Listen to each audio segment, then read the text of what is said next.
جملے قسمیہ غیر ارادی طور پر زبان سے نکل جاتے، اس پر اللہ کی طرف سے کوئی پکڑ اور گرفت نہیں۔ وَلَكِنْ يُعَاقِبُكُمْ بِمَا عَقَّدتُّمُ الْأَيْمَانَ، اللہ ان قسموں پر مواخذہ فرماتا ہے جو ارادتاً تم نے قسمیں کھائیں اور پھر انہیں توڑ دیا، انہیں پورا نہیں کیا۔ ایسی صورت میں فرمایا فَكَفَّارَتُهُ اِطْعَامُ عَشَرَةِ مَسَاكِينَ مِنْ أَوْسَطِ مَا تُطْعِمُونَ أَهْلِيكُمْ أَوْ كِسْوَتُهُمْ أَوْ تَحْرِيرُ رَقَبَةٍ۔ ارادہ تن اگر کوئی قسم کھائے اور پھر اسے توڑ دے تو اس کا کفارہ یہ ہے کہ وہ 10 مساکین کو ایسا کھانا کھلائے جو اوسطاً تم اپنے گھر والوں کو کھلاتے، نہ زیادہ بالکل کمتر ہو اور نہ ہی بہت زیادہ اس میں تکلف۔ عام اوسط قسم کا کھانا 10 مساکین کو کھلاؤ، یا 10 مساکین کو کپڑے پہناؤ، یا غلام آزاد کرو، جو آج کے دور میں ممکن نہیں ہے۔ تو اگر کوئی شخص قسم کھا کر توڑ دے تو اسے قسم کا کفارہ ادا کرنا۔ صحیح قسم اگر کسی نے کھائی ہے تو اسے پورا کرنا چاہیے، لیکن بعض دفعہ لوگ غلط قسمیں کھا لیتے ہیں کہ میں فلاں سے بولوں گا قسم کھا لیتا، یہ غلط قسم، فلاں سے میں کوئی اچھا برتاؤ نہیں کروں، یہ غلط قسم۔ ایسا کرنے والا شخص اپنی قسم توڑ دے اور اس کا کفارہ جو بیان فرمایا، فرمایا فَمَن لَّمْ يَجِدْ فَصِيَامُ ثَلَاثَةِ أَيَّامٍ، اگر کسی کے پاس 10 مساکین کو کھانا کھلانے کی استطاعت نہیں ہے، انہیں کپڑے نہیں پہنا سکتا، تو پھر وہ 3 دن کے روزے رکھ کر اپنی قسم کا کفارہ ادا کرے، پھر جو اس نے قسم توڑی تھی اس کا اس پر گناہ نہیں۔ کچھ آگے چل کر ایک اور بڑے اہم مسئلے کی طرف توجہ مبذول کرائی گئی، اور وہ مسئلہ بھی ایسا ہے کہ جس میں آج بھی ہم اکثر مبتلا۔ ارشاد فرمایا وَإِذَا قِيلَ لَهُمْ تَعَالَوْا إِلَى مَا أَنزَلَ اللَّهُ وَإِلَى الرَّسُولِ قَالُوا حَسْبُنَا مَا وَجَدْنَا عَلَيْهِ آبَاءَنَا۔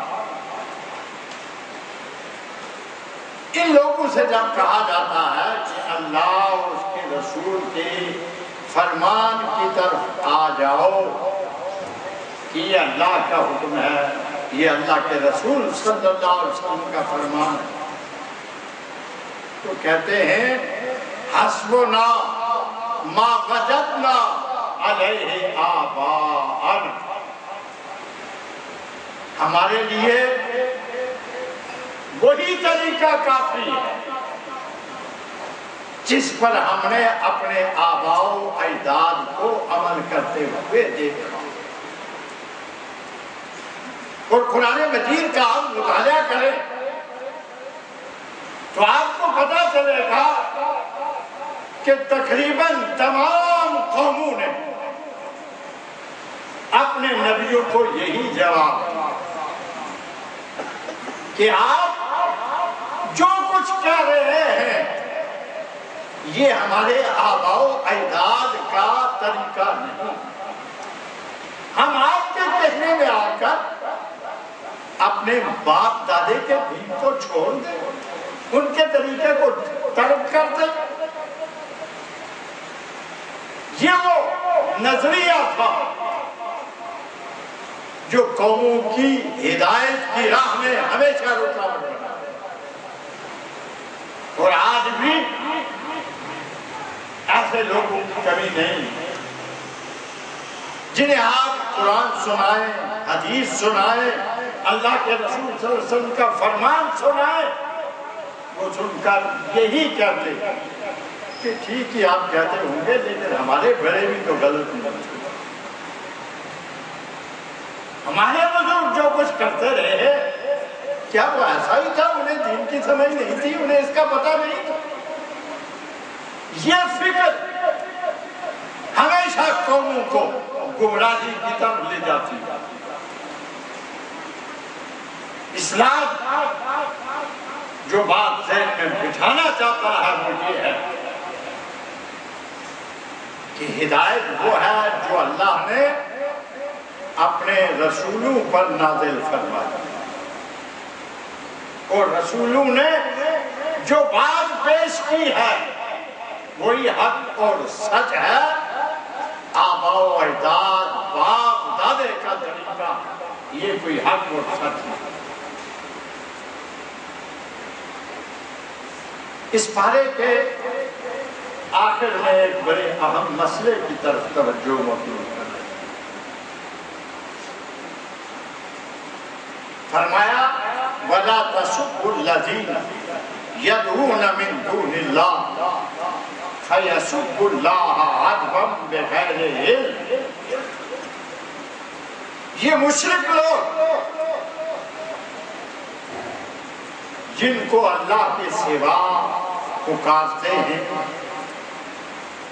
تم انہیں برا نہ کہو, تم انہیں گالی نہ دو, کہیں ایسا نہ ہو کہ وہ ضد میں تعصب میں آ کر جہالت کی وجہ سے اللہ کو گالی دینا چھوڑے. تم اگر ان کے بتوں کو, ان کے معتقدات کو برا کہو گے, گالی دو گے, غیر ممکن ہے یہ ضد میں آ کر اللہ کو گالی دینا چھوڑے. اس طرح گویا کہ تم سبب بنے ہو اللہ کو گالی دلوانے کا. بالکل اسی طرح رسول اللہ صلی اللہ علیہ وسلم نے فرمایا بہت برا انسان ہے تم میں سے وہ جو اپنے ماں باپ کو گالی دے. آپ سے پوچھا گیا حضرت ایسا بھی کوئی بدبخت ہوگا جو اپنے ماں باپ کو گالی دے؟ فرمایا ہاں, اس کی شکل یہ ہوگی کہ وہ دوسرے کے ماں باپ کو گالی دے گا اور پھر وہ دوسرا جس کے ماں باپ کو اس نے گالی دی ہے وہ اس کے ماں باپ کو گالیاں دے گا. اس طرح گویا یہ سبب بنا ہے اپنے ماں باپ کو گالی دلوانے کا. گویا اس نے اس کے ماں باپ کو گالی نہیں دی, اس نے خود اپنے ماں باپ کو گالی دی. تو اسلام کا مزاج یہ ہے کہ کسی سے اختلاف ہو سکتا ہے, مشرکین کا رد کرنا یہ موحدین کے فرائض میں شامل ہے, لیکن اچھے طریقے سے اخلاق کے ساتھ ادعو الی سبیل ربک بالحکمہ والموعظۃ الحسنہ. اللہ کی دین کی طرف جب لوگوں کو دعوت دو تو حکمت کے ساتھ, اچھے انداز کے ساتھ. کیا ضروری ہے کہ دوسرے کے مذہب کو برا کہا جائے, دوسروں کو گالیاں دی جائیں تو پھر ہی حق ادا ہوگا؟ یہ انداز دعوت و تبلیغ اسلام کو ہرگز پسند نہیں, حتیٰ کہ